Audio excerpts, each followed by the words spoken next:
Bonjour, dans cette vidéo, nous allons présenter la solution des exercices présentés dans la série liée à la leçon caractéristiques d'un générateur et de quelques récepteurs. Nous allons commencer par l'exercice 1, dans lequel on nous propose trois caractéristiques. L'une concerne un générateur de résistance petit r et de force électromotrice E. Les deux autres sont liés à deux conducteurs ohmiques de résistance R et R', tels que R est supérieur à R'. La première question nous demande d'associer à chaque dipôle la caractéristique qui lui convient. On sait tous, lorsque la valeur de l'intensité du courant I est égale à 0, le générateur possède une force électromotrice E. La DDP n'est pas nulle entre ces pôles, donc la courbe 1 est associée au générateur. Les deux autres qui passent par l'origine, ce sont des droites, seront associées l'une à la résistance R, l'autre à la résistance R'. Sachant que R ou bien R' est le coefficient directeur de la courbe, on voit bien que la droite 3 a pour coefficient directeur un nombre supérieur à celui de la courbe 2. Dans ce cas, la caractéristique du conducteur ohmique R et la courbe numéro 3, et R' est associé à 2. La deuxième question, déterminer graphiquement la valeur de E et de R. Pour cela, je dois repérer le point A, par exemple, dont l'ordonnée représente la valeur de la force électromotrice E. Il est clair que ça vaut 6 volts. Maintenant, pour calculer la résistance interne, c'est la valeur absolue de la pente de la droite qui représente la caractéristique du générateur. Je dois donc chercher un bon point. Je choisis donc le point B qui correspond à l'intensité de courant 0,5 ampères et dont l'ordonnée vaut 4 volts. De cette manière, on a trouvé que E, c'est 6 volts, mais pour calculer R, on va faire la valeur absolue de UA moins UB divisé par IA moins IB, ça veut dire 6 moins 4 divisé par 0 moins 0,5. On met la valeur absolue parce qu'on s'était mis d'accord déjà dans la leçon que la résistance interne, c'est quelque chose de positif. On trouve que R est égal à 4 ohms. La question 3, déterminer l'expression de UPN, la tension aux bornes de la pile, en fonction de I, le courant qui la traverse. Donc, il nous est facile d'utiliser la loi d'Ohm généralisée pour dire que la tension UPN est égale à E moins RI, sans avoir besoin d'aucun schéma. On remplace E par 6 et R par 4. Il doit être exprimé en ampères. Cette formule est appelée généralement l'expression numérique de la tension UPN. Pourquoi le mot numérique? Parce qu'on a remplacé la valeur de E et la valeur de R. Mais I n'est autre que la variable de la fonction UPN. En déduire analytiquement la valeur du court-circuit ICC, vérifier le résultat graphiquement. Sans aucune surprise, lorsqu'on court-circuite un générateur, on branche un fil conducteur entre ces bornes. Ceci veut dire que la tension UPN est égale 0. E moins ICC fois R égale 0, ce qui donne que ICC n'est autre que E sur R. On peut appliquer directement la formule sans aucune démonstration. En effet, on trouvera que le courant de court-circuit, c'est 1,5 ampères. Pour trouver ce résultat graphiquement, il suffit qu'on prolonge la droite caractéristique du générateur et le point de son intersection avec l'axe des abscisses représente l'intensité ICC. Si on compte d'après l'échelle, 1, 2, 3, 4, 5, 6, 7, 8, 9, 10, 11, 12, 13, 14 et 15, ça veut dire 1,5 ampères. Ce résultat est exactement celui qu'on a eu analytiquement. Par la suite, je vais rétrécir le papier millimétré. Je viens de découvrir que la numérotation des questions est un petit peu hasardeuse. Je m'en excuse. Alors, la question suivante, pour ne pas dire 5, on branche la pile précédente avec deux conducteurs ohmiques, comme est illustré dans la figure 2. Voilà, donc ils sont montés en série. Premièrement, calcule la valeur de l'intensité du courant I en utilisant le théorème de Pouillet. Pour cela, bien sûr, on aura besoin de la valeur de R et celle de R'. Que dit la loi de Pouillet? Elle dit que si j'ai un montage en série comprenant des générateurs, des récepteurs et des conducteurs ohmiques, alors la valeur du courant, on peut la calculer rapidement, sans démonstration, en utilisant la somme des forces électromotrices moins la somme des forces contre-électromotrices. Dans notre schéma, j'ai pas de récepteur parce que le conducteur ohmique n'est pas un récepteur parce qu'il ne transforme l'énergie électrique qu'en énergie thermique. Et je divise finalement par la somme des résistances internes des générateurs plus la somme des résistances internes des récepteurs plus la somme des résistances des conducteurs ohmiques. Comme vous le voyez, dans notre cas, I égale à E sur R plus R' plus petit r. E' n'existe pas, on doit déterminer la valeur de la résistance R. Pour faire, je dois choisir deux points réguliers, lisibles, dont les coordonnées sont lisibles. Donc apparemment, je vais choisir le point O et le point D. Deux coordonnées 0,1 ampères et 4,6 volts. Ainsi, la règle de delta U sur delta I me donne que R, c'est UD moins UO sur ID moins IO. Avec O, c'est l'origine du repère. Tout calcul fait, on va trouver que R, c'est 46 ohms. Maintenant, pour calculer la valeur de R', je dois choisir deux points réguliers de la deuxième courbe. Je vais choisir le point C, dont l'abscisse c'est 0,4 et l'ordonnée c'est 4 volts. De cette manière, nous allons écrire R', c'est UC moins U0 sur IC moins IO. Bon, U0 bien IO, ça donne toujours 0. Tout calcul fait, on va trouver que R' c'est 10 ohms. Donc, lorsqu'on fait les calculs pour trouver la valeur de I, on aura 0,1 ampère. La question 5.2, déterminer graphiquement les tensions UPN, UBN et UAB. Étant donné que UPN, c'est la valeur de la tension aux bornes du générateur, UAB est la valeur de la tension aux bornes de la résistance R, et UBN représente la tension aux bornes de la résistance R'. Puisque le courant qui circule dans les trois dipôles est le même, dont la valeur est 0,1 ampère, il suffit de le repérer et tracer la droite d'équation I égale 0,1 ampère. C'est une droite verticale qui doit couper les trois caractéristiques. L'ordonnée du point d'intersection de la droite avec la caractéristique du générateur va nous donner la valeur de UPN, soit UPN égale 5,6 volts. La valeur de la tension UAB, c'est l'ordonnée du point D et vaut 4,6 volts. Quant à UBN, la valeur de l'intersection entre la caractéristique de la résistance R' et la droite d'équation I est égale à 0,1 est un point d'ordonnée UBN égale 1 volt. Lorsqu'on a un diagramme qui rassemble des caractéristiques d'un certain nombre de dipôles montés en série, pour déterminer la tension aux bornes de chacun d'entre eux, il suffit de tracer la courbe qui représente la valeur I constante qui circule dans le circuit. Par exemple, ici, on avait eu 0,1 ampère, et la tension aux bornes de chacun des dipôles va correspondre à l'ensemble des points d'intersection. Remarquons finalement que la valeur UBN plus UAB, c'est-à-dire 1 plus 4,6, nous donneront 5,6 qui est la tension UPN. Alors, dans la question 3.3, en appliquant la loi d'Ohm, retrouvez les résultats de la question 3.2. C'est très simple.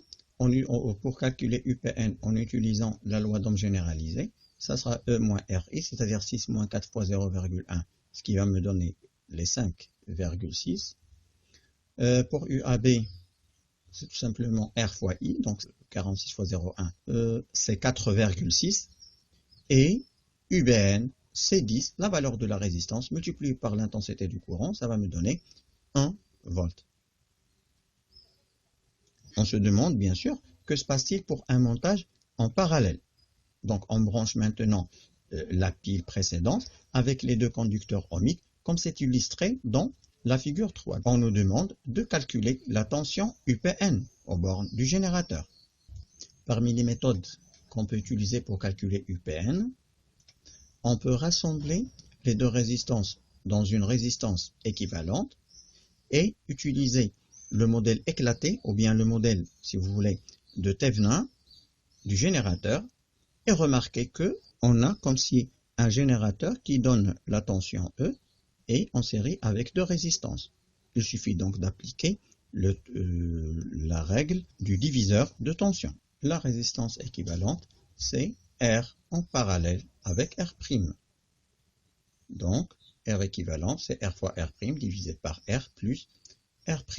On remplace chaque résistance par sa valeur, on va trouver 8,2 ohms. La tension UAD est égale à la tension UPN, qui est égale à R équivalente, multiplié par E, divisé par petit r, plus R équivalente. Lorsqu'on fait les calculs, on va trouver que UAD est un petit peu supérieur à 4 volts.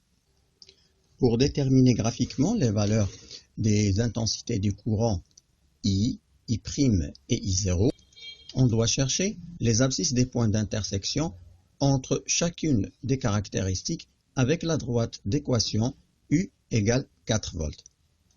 Ainsi, pour déterminer la valeur du courant I' qui circule dans R', sachant que la droite 2, c'est la caractéristique de la résistance R', on constate que l'abscisse du point d'intersection entre ces deux droites, c'est 0,4 ampères.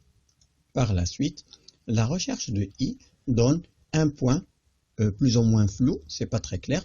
Lorsqu'on zoome sur cette position, on va trouver que c'est à peu près 0,087 ampères. Permettez-moi de zoomer un petit peu sur la zone du point d'intersection entre la droite U est égale à 4, c'est ça, et la caractéristique de R, ce point d'intersection, il n'est pas tellement clair, donc j'ai choisi 0,087 comme ça, ou bien 88 si vous voulez. De plus, c'est la vraie valeur, elle est un petit peu supérieure à 4, donc je ne peux pas représenter ici, ça doit être quelque chose comme ça. Voilà, un petit peu supérieur à 4, donc on a choisi 4. Il y a quand même une certaine tolérance pour certaines erreurs de mesure expérimentales. Finalement, la détermination expérimentale de I0, c'est l'abscisse du point d'intersection entre la droite qui représente la caractéristique du générateur, puisque c'est le courant principal, avec la droite d'équation U est égale 4 volts. On aura 0,5 ampères. La dernière question de cet exercice est trouver analytiquement les résultats de la question 4.2, c'est-à-dire I0, I et I'. Pour déterminer les valeurs théoriques, c'est-à-dire les valeurs calculées analytiquement des intensités du courant I', I et I0, j'ai ici rapporté les deux schémas plus les résultats qu'on a eus sur les caractéristiques. Le schéma équivalent ici me permettra de calculer rapidement l'intensité du courant principal I0. Il suffit d'appliquer la loi de Pouilly qui dit que dans un circuit en série, l'intensité du courant qui y circule est égale à la somme des forces électromotrices moins la somme des forces contre-électromotrices, ici on n'en a pas, divisé par la somme des résistances internes et externes. Ceci va nous donner la valeur I0, c'est 0,49 ampères, ça s'apparente avec 0,5. Pour déterminer la valeur de I' qui circule sur R', il suffit de constater que la tension UPN, c'est la même entre les bornes de R' et entre les bornes de R. Donc pour trouver le courant I', il suffit de diviser UPN sur R'. Ceci nous permettra de trouver I' égale 0,4 ampères et c'est la même valeur qu'on avait trouvée sur la caractéristique. Finalement, pour déterminer I, il suffit de diviser la tension sur R et on va trouver que I, c'est 0,869, c'est-à-dire un petit peu 0,87 ampères. En résumé, dans cet exercice, on a vu une association en série et une association en parallèle d'un générateur et de deux résistances. Dans le cas de l'association en série du générateur avec les deux résistances, pour déterminer expérimentalement la valeur des tensions entre la borne de chaque dipôle, il suffit de représenter la droite I constante, c'est-à-dire la droite verticale, et chercher les ordonnées des intersections de cette droite avec les caractéristiques. Dans le cas d'un montage parallèle, c'est-à-dire tous les dipôles sont montés en parallèle, il suffit de prendre la valeur U est égale constante, c'est-à-dire la tension entre les bornes communes de chacun, puis déterminer la valeur des abscisses qui vont donner les courants qui circulent dans chacune des branches. Passons maintenant à la solution de l'exercice 2. On considère le circuit électrique représenté dans la figure 1. Il est formé de un générateur, un moteur électrique et un conducteur ohmique. Alors nous constatons que le montage est un montage en série, donc c'est un montage simple. On nous donne aussi les caractéristiques de chacun des dipôles. La première question donnait la valeur de la force électromotrice E et la résistance petit r, caractéristique du générateur. Voici donc la caractéristique du générateur. On doit repérer l'échelle des tensions, ça veut dire 1 cm correspond à 4 volts, et aussi repérer l'échelle de l'intensité du courant. 1 cm va correspondre à 0,2 ampères. On doit choisir deux points réguliers, soit par exemple le point A et le point B. Graphiquement, la valeur de l'ordonnée de A donne automatiquement la valeur de E. La force électromotrice est égale à donc 24 volts. Pour déterminer la valeur de la résistance interne du générateur, on calcule la valeur absolue du coefficient directeur de la droite, ça veut dire je vais prendre cette distance, 1 cm, et je vais la diviser par cette distance, 1, 2, 3, 4, 5 mm, multiplier chacune par l'échelle convenable. Nous allons finalement trouver que la résistance interne du générateur, c'est 4 ohms. Je vous rappelle que ce résultat doit être rapporté sur un schéma en brouillant en remplaçant chaque valeur. De cette manière, je peux bien réfléchir pour les autres questions qui vont venir. La deuxième question donnait les valeurs de la force contre-électromotrice E' et la résistance interne R' du moteur. Comme pour la question précédente, on doit choisir deux bons points, A et B par exemple. L'intersection de la droite avec l'axe vertical des tensions nous donnera E'. Et pour calculer la valeur de la résistance interne, nous allons utiliser le coefficient directeur de la droite, c'est-à-dire on va diviser la valeur de delta U, soit 2 cm multiplié par 4, divisé par 4 cm multiplié par 0,1. De cette manière, E' serait égal à 16 volts et la résistance interne 20 ohms. Sur notre brouillon, on rapporte les valeurs trouvées. La troisième question, déterminer la valeur de la résistance R du conducteur ohmique. Pour cela, il n'y a plus de mystère. J'ai une droite, donc je dois en choisir deux points clairs qui peuvent me donner des valeurs claires, lisibles, faciles à relever. Tant que les deux points A et B sont éloignés, tant que la mesure est plus précise, donc je vais prendre, au lieu de prendre ce point ou bien celui-là, je vais prendre le dernier point. Dans ce cas, je vais diviser delta V ou bien delta U sur delta I. Alors, la valeur UB, c'est 12 volts et l'intensité de courant IB, c'est 0,3. Donc, 12 divisé par 0,3, ça me donne 40 ohms. Valeur qu'on doit rapporter sur notre schéma de brouillon. La quatrième question nous demande de calculer l'intensité du courant I. Pour répondre à cette question, nous allons utiliser directement la loi de Pouillet, qui dit que dans un circuit en série, la valeur du courant est donnée par la formule. Je dois sommer les forces électromotrices, en retrancher la somme des forces contre-électromotrices et diviser par la somme des résistances internes et externes. Voici donc notre schéma de brouillon. On applique directement la loi de Pouillet. Donc j'aurai I, c'est la force électromotrice E, donc c'est 24, moins la force contre-électromotrice E', donc moins 16, divisé par la somme des résistances internes et externes.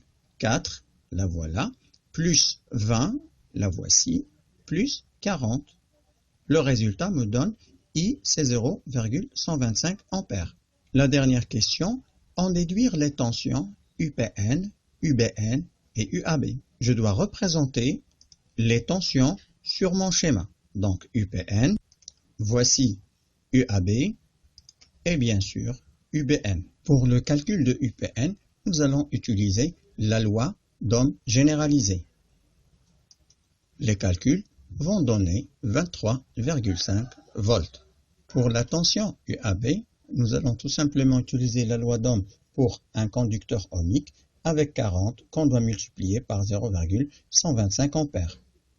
Nous allons trouver 5 volts. Et pour terminer, nous allons utiliser ici la loi d'Ohm généralisée pour les récepteurs, c'est-à-dire UBN, c'est E' plus R'I, qui va finalement nous donner 13,5 volts. Il est très important de se rappeler que on ne peut pas utiliser directement les formules si on ne respecte pas la convention. Générateur pour un générateur, c'est-à-dire le sens du courant doit être obligatoirement le sens de UPN, et récepteur pour les autres, c'est-à-dire le sens du courant doit être opposé à celui de la flèche de la tension. Passons maintenant à l'exercice 3. On nous donne un schéma comprenant une résistance R2 ajustable, une résistance entre le point A et le point B, sa valeur est 42 ohms, une diode D et un générateur de force électromotrice 9,5 volts et de résistance interne R. On nous donne UPN, c'est 9 volts, et l'intensité du courant 0,5 ampères, c'est le courant principal. Le courant maximal supporté par la diode, c'est 1 ampère, et la tension seuil, c'est 0,6 volts. La diode étant idéalisée lorsqu'elle est passante, la tension entre ces bornes, c'est-à-dire la tension UPA, c'est 0,6 volts. Les questions, la première question, calculer la valeur de la tension UAB entre les bornes de R1. Sur mon schéma de brouillon, je représente les tensions. J'ai ici la tension UPN qu'on me donne déjà. Voilà, je rapporte les valeurs sur mon brouillon. Il faut toujours construire un schéma de brouillon et y rapporter tout ce qu'on sait, ou bien ce qu'on avait déjà calculé, ou bien ce qu'on nous a donné dans l'énoncé de l'exercice. Comme cela, on peut répondre et on peut réfléchir très très rapidement. Par exemple, la UAB, bon, je connais la tension UPN et je connais la tension US. Donc apparemment, je n'ai que la loi d'additivité des tensions. Donc je ne peux pas utiliser la loi d'Ohm puisque je ne connais pas la valeur du courant I1. En appliquant la loi d'additivité des tensions, j'aurai UPN, c'est UAB plus US. Donc UAB, c'est UPN moins US. UPN, c'est 9 volts. Donc voilà, c'est 9. Et la tension seuil US reste toujours fixe. Donc c'est 0,6 volts. Donc c'est 9 moins 0,6. Ça va me faire 8,4 volts. La deuxième question, calculer l'intensité du courant qui traverse le conducteur ohmique R2. En l'absence de la valeur de R2, je ne peux que utiliser la loi des nœuds au point A. Donc je vais dire que I égale I1 plus I2 et en tirer la valeur de I2.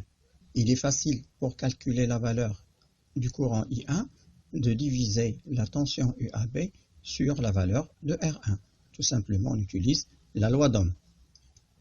On trouve que I1, c'est 0,2 ampères. En appliquant la loi des nœuds, on trouve que la valeur de I2, c'est 0,3 ampères. La quatrième question, trouver la valeur de R, la résistance interne du générateur. Je pense qu'il n'y a pas de mystère, il suffit d'utiliser la formule, puisqu'on donne déjà 9 volts, donc je sais que UPN c'est E moins R fois I, R c'est E moins UPN divisé par I, ce qui va me donner R n'est autre qu'un ohm. La dernière question, on retire du montage précédent la résistance R1, donc on enlève cette résistance, j'aurai tout simplement un circuit en série. Trouver la valeur minimale de la résistance R2, puisqu'il est ajustable, réglable, qu'on doit fixer pour éviter d'endommager la diode D. Voici donc le schéma correspondant à cette question, et n'oublions pas que, à la limite, le courant doit être supporté par la diode, c'est-à-dire I doit être égal I maximal.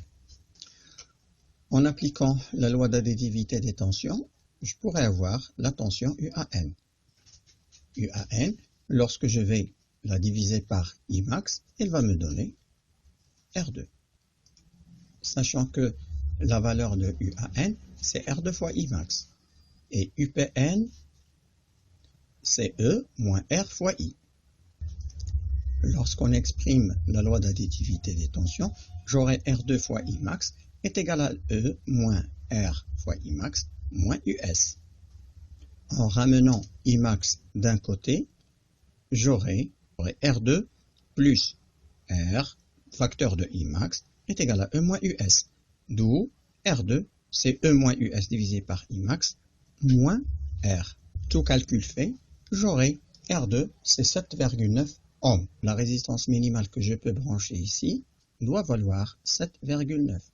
Si je mets une résistance inférieure à cette valeur, la diode va griller. Passons maintenant à l'exercice 4, où on considère un électrolyseur E', R' et un générateur ER, dont les caractéristiques sont représentées ici. Les premières questions sont triviales. Déterminer la valeur de E et celle de petit r. Il est clair que la courbe décroissante, c'est celle qui concerne le générateur. Donc pour déterminer E, c'est justement le point d'intersection de cette courbe avec l'axe des tensions. 1, 2, 3, 4, 5, 6. Donc on a 6 volts. On a donc 6 volts comme force électromotrice. Pour déterminer la résistance interne, je dois diviser 1 cm, c'est-à-dire 1 volt, divisé par 6 cm, c'est-à-dire 6 ampères. Delta U sur delta I. Ceci va me faire quelque chose comme 1 sur 6. 1 sur 6, c'est 0,1666. Donc, puisque c'est supérieur à 5, donc je vais prendre 0,17 ohms. La deuxième question, déterminer E' et R'. Maintenant, la caractéristique du récepteur, c'est celle-là, c'est la courbe croissante. Mais n'oublions pas, elle passe par l'origine. La validité de notre théorie commence dès que la courbe devient rectiligne. Donc, la partie qui correspond à la phase de transition n'est pas étudiée. Donc, dans ce cas, elle est inadmissible et inutilisable. Donc, la limite commence par ici. Bien, graphiquement là aussi, on peut trouver E', c'est 4,3. Donc, puisque 1, 2, 3, 4 cm, 1,2, 3, donc c'est 4,3 volts. Et de la même manière, c'est-à-dire je vais choisir 2 points et prendre delta U sur delta I, delta U et delta I.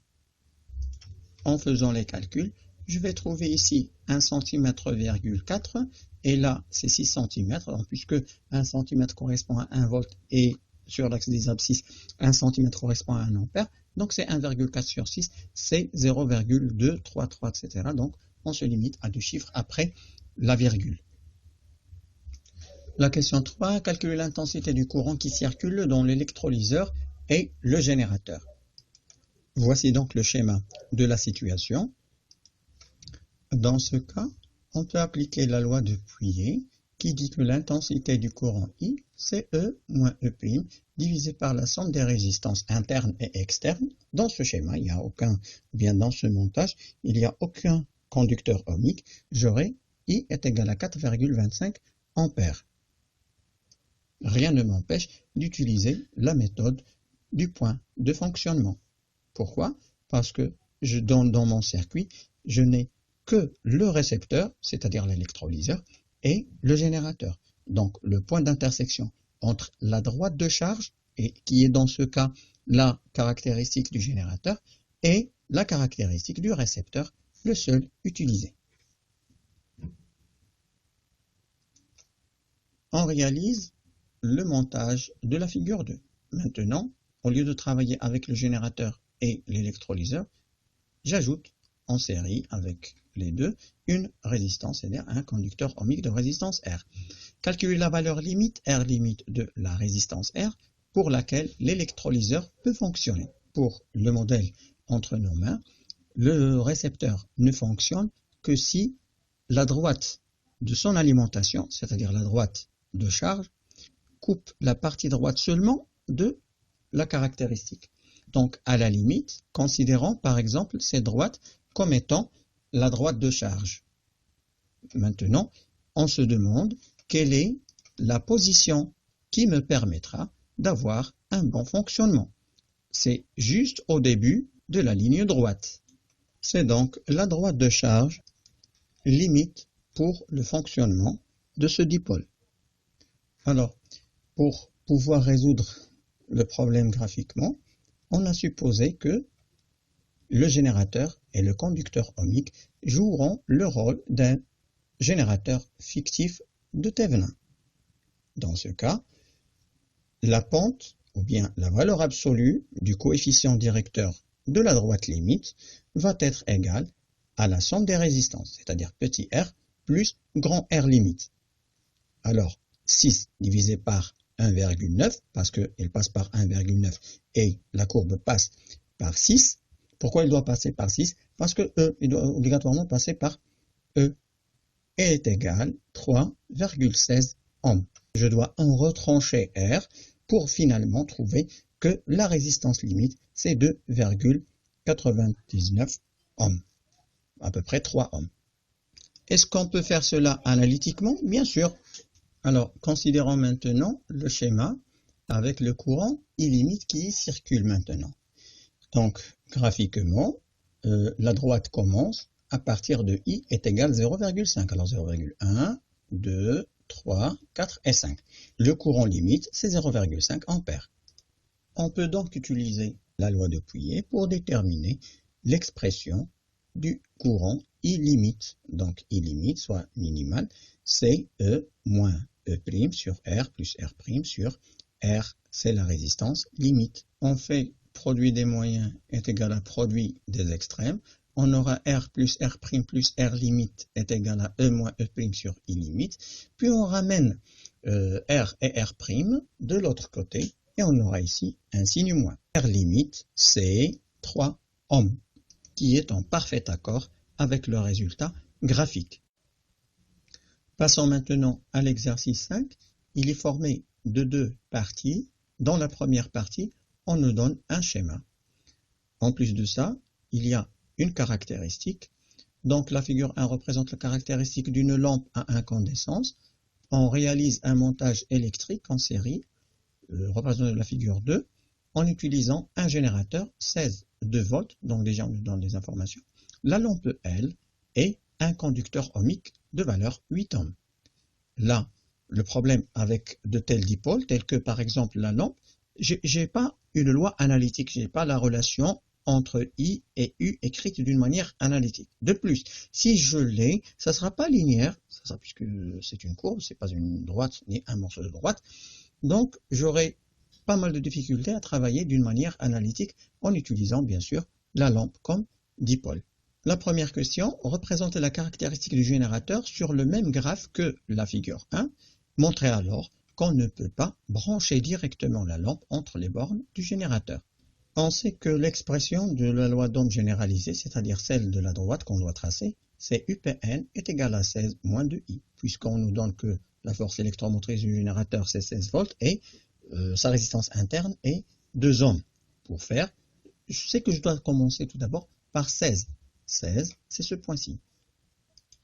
Pour I est égal à 1 ampère, UPN, c'est 14 volts. Donc tout le monde sait que pour tracer une droite, j'ai besoin de deux valeurs, deux points, donc de I et deux valeurs de U. Pour pouvoir placer le point, je peux utiliser la règle des 3 liée à l'échelle. En fait, je sais que 1 cm correspond à 4 volts. Donc 14 vont correspondre à 3,5 cm, 1, 2, 3 et demi. Donc voici le point. Il suffit donc de tracer la droite qui lie les deux points et on a donc la caractéristique du générateur. On constate qu'il ne peut pas couper la courbe caractéristique de la lampe. En effet, le voltage est bien insupportable par la lampe, ce qui fait que je ne peux pas éclairer directement cette lampe via ce générateur. On a donc besoin d'une résistance qui nous permettra de faire descendre la droite de charge pour trouver un point d'intersection entre la courbe caractéristique de la lampe et son alimentation. Alors pourquoi on ne peut pas calculer le courant I qui circule dans le circuit de la figure 2? Là, c'est un très gros défi, jamais personne ne pourra le faire. Sinon, on doit avoir l'équation d'Ohm généralisée, si vous voulez, et ça ne sera pas quelque chose de linéaire. Donc l'équation obtenue sera très difficile à résoudre. Donc la réponse est très simple. On n'a aucune information analytique sur la formule qui donne la relation entre le courant et la tension entre les bornes de la lampe, ce qui fait qu'on ne peut pas résoudre ou bien déterminer le courant I qui circule dans ce montage d'une manière analytique. Au lieu de considérer le générateur ER, qui donne la tension UPN, on va supposer que la résistance R est interne à un générateur équivalent au reste du circuit, générant la tension UBN. C'est-à-dire, nous allons considérer ce générateur et cette résistance comme un nouveau générateur qui alimente la lampe. Alors, représenter la caractéristique du générateur équivalent sur la figure 2, cette courbe est appelée droite de charge pour la lampe. Ici, on doit tracer la formule qui donne la loi d'Ohm généralisée, c'est-à-dire UBN égale E moins R plus petit r facteur de I. Étant donné que R est égal à 8 ohms, c'est donné dans l'exercice, petit r c'est 2 ohms, donc c'est 16 moins 10 fois I. Pour tracer cette droite, lorsque I est égal à 0, GE est égal à 16, donc ça passe toujours par ce point E qui est 16 volts. Par exemple, lorsque I est égal à 0,4 ampères, c'est-à-dire sur cette droite verticale, U c'est 16 moins 10 fois 0,4, c'est 12 volts. Autrement dit, la droite doit obligatoirement passer par ce point-ci et celui-là. Ce sera donc celle-là, la droite qui représente la tension UBN. Le point de fonctionnement n'est autre que le point F, dont les coordonnées sont 0,8 ampères et 8 volts. Donc, la quatrième question, en déduire graphiquement la tension UBN et le courant I qui circule dans le circuit. Eh bien, lorsque la lampe fonctionne, la tension UBN c'est 8 volts et le courant qui la traverse c'est 0,8 ampères. Ce sont justement les coordonnées du point de fonctionnement. La dernière question de cette partie, calculer la tension UAB et UPN. Bon, sur un schéma de brouillon, je regroupe les données et les résultats. Donc, pour calculer la tension UAB, il suffit d'utiliser la loi d'Ohm, c'est-à-dire R multiplié par I. I, c'est 0,8 ampères, on l'a trouvé. R, c'est 8 ohms, donc il suffit de multiplier 8 par 0,8. On trouve finalement 6,4 volts. De la même manière, nous allons utiliser l'expression de la loi d'Ohm généralisée. UPN, c'est E moins RI, avec E, c'est 16 volts, et petit r, c'est 2 ohms. Quand on fera les calculs, on aura UPN, c'est 14,4 volts. UPN, c'est UBN, 8 volts, plus UAB, c'est-à-dire 6,4 volts. La deuxième partie de l'exercice, nous allons y utiliser deux résistances différentes, R1 et R2, deux autres conducteurs ohmiques, R2 avec 60 ohms et R1 avec 18 ohms, et la lampe en question. Alors, on peut utiliser la méthode de la droite de charge, oui, pour déterminer les courants et la tension dans des circuits plus ou moins compliqués.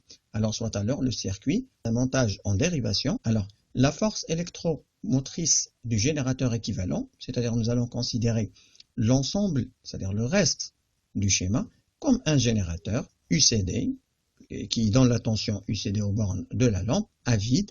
Voici donc le montage qu'on nous a proposé. Nous allons débrancher la lampe et obtenir ce montage.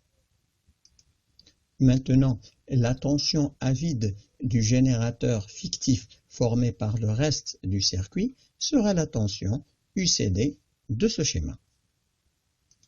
Il est très facile de calculer la tension UCD en utilisant la règle du diviseur de tension. Donc UCD, c'est E, bien sûr, en considérant que ce générateur est un générateur éclaté qui présente une résistance R en série avec E. Donc c'est E fois R2 sur R1 plus R2 plus petit r. On va trouver tout simplement que UCD, c'est 12 volts. E est égal 12 volts. Calculer le courant de court-circuit ICC qui circule dans le fil de Shunt, c'est-à-dire on remplace cette lampe par un fil conducteur. On va réaliser un court-circuit, mais théoriquement.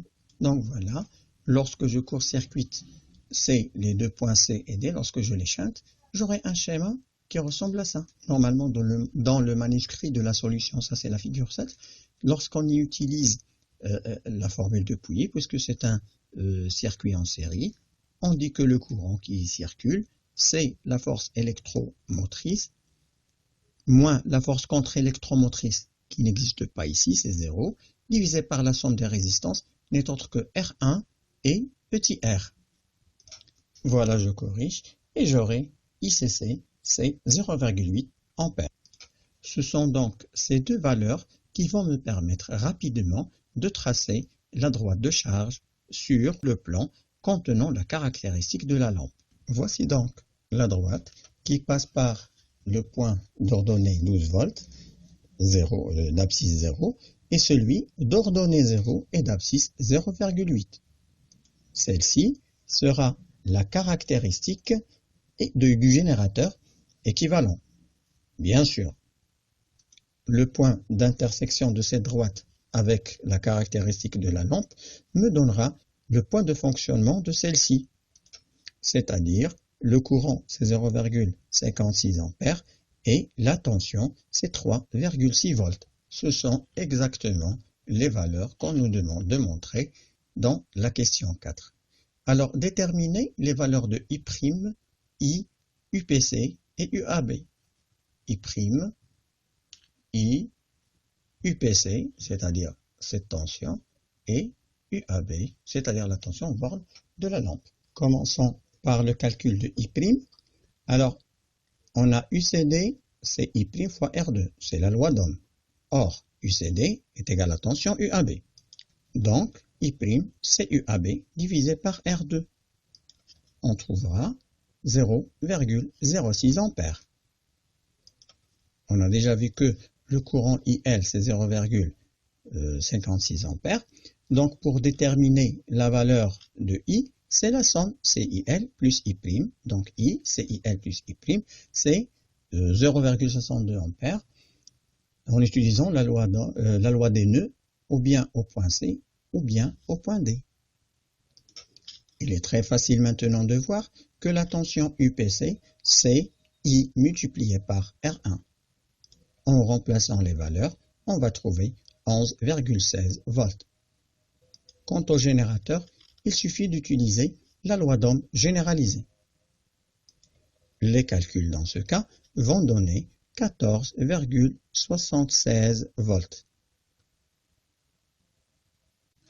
Passons maintenant à l'exercice 6. Dans cet exercice, on se propose d'étudier un modèle simplifié d'une lampe à diode électroluminescente, c'est-à-dire les LED. Bon, ils sont économiques, c'est vrai, etc., mais ils sont très fragiles. Il faut donc les protéger. Donc, la protection qu'on se propose d'étudier est contre les pics de tension. C'est vrai que le LED drive, c'est-à-dire le générateur qui fournit la tension d'alimentation à cette lampe, peut posséder une faculté de régulation, c'est-à-dire fixer la tension. Mais lorsqu'il y a un pic de tension du secteur, cette élévation de tension va se répercuter sur les diodes comme une certaine élévation de tension et qu'on n'est pas sûr qu'ils puissent la supporter. On nous propose déjà 3 caractéristiques. La première, petit a, c'est celle de la diode. La deuxième, c'est celle du générateur. Et la troisième, c'est celle de la VDR. Alors, la première question, déterminer la valeur de la tension seuil US de chaque diode et l'intensité du courant direct IDM maximal qu'elle peut supporter. Donc, on doit utiliser le graphique. La tension maximale sera celle limitée par ce symbole. Donc, c'est ID max. C'est 1, 2, 3, 4. Donc, c'est 40 mA. Et la tension qui correspondra sera 1, 2, 3, 4 volts. Alors, déterminer la valeur de la tension E, c'est exactement 28 volts. La question 3, déterminer la valeur de la tension aux bornes de chaque diode lors de son fonctionnement. on sait tous que les diodes sont montées en série et que la valeur de la tension UCD, c'est exactement 28. Et on a 8 diodes. Parce que voilà, le modèle simplifié qu'on est en train d'étudier est constitué de 8 diodes LED montées en série. Donc, pour trouver la tension au bord de chacune des diodes, il suffit de diviser 28 par 8. Autrement dit, la tension, c'est 3,5 volts. Dans ce cas, lorsque la tension, c'est 3,5 volts, le courant qui circule dans l'ensemble des diodes, donc dans chaque diode, puisqu'ils sont montés en série, est de 20 mA. Donc, le courant ID qui circule dans chaque diode, c'est 20 mA.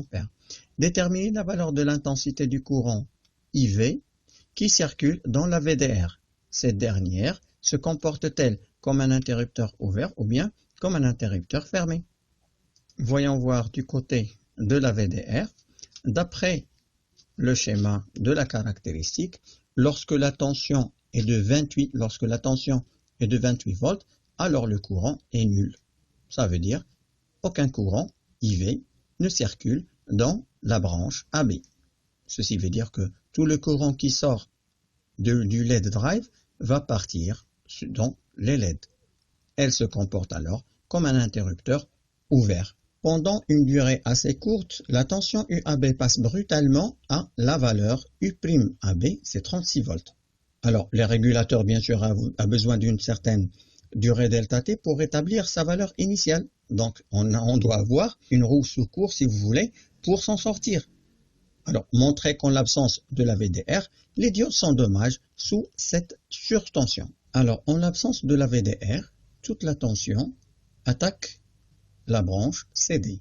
Ça veut dire que chaque diode sera alimentée par E divisé par 8.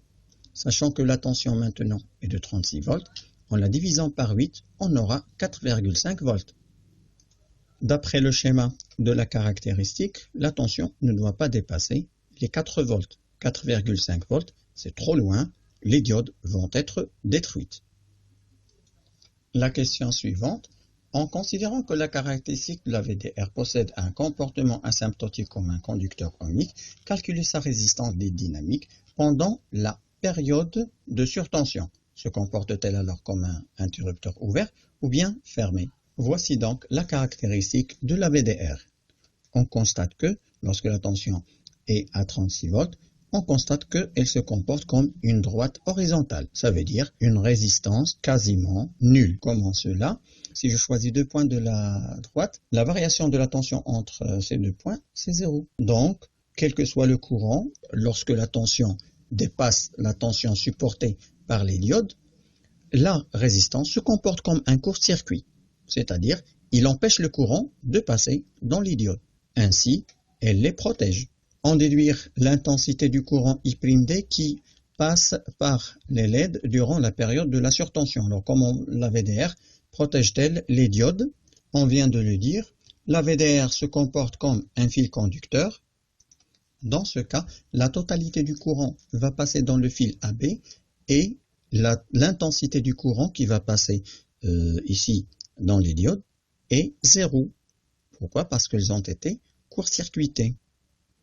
Et bien sûr, lorsque le régulateur rétablit la tension de 28 volts, les diodes seront encore fonctionnelles et la VDR va se comporter comme un interrupteur ouvert. Et c'est de cette façon que la VDR utilisée préserve les diodes du dommage contre les pics de tension, c'est-à-dire les haussements subits de tension. Nous arrivons à la question 9, normalement là ici je me suis encore trompé sur la numérotation. La question 9, profitant du résultat de la question 8, parce que ça c'est la question 8, proposez une explication au fait de choisir un générateur de courant au lieu d'un générateur de tension. Bon, effectivement, dans le marché, il y a des LED drive qui se comportent comme générateurs de tension. Il y a aussi des LED drive qui se comportent comme des générateurs de courant. Pour cette configuration, le meilleur, c'est d'utiliser un générateur de courant. Parce que lorsque la VDR est court-circuitée lors d'une hausse brutale de tension, Le courant qui traverse le système LED drive sera plus important que d'habitude. Lorsque celui-ci n'est pas protégé contre les grandes élévations de courant, il sera lui aussi endommagé. Donc à la limite, il faudra mettre un fusible et je vois mal, à chaque fois il faut ouvrir la lampe pour y remplacer le fusible grillé. Donc si on utilise un générateur de courant, d'emblée il peut supporter les variations de courant, mais lui, il ne va générer qu'un courant constant.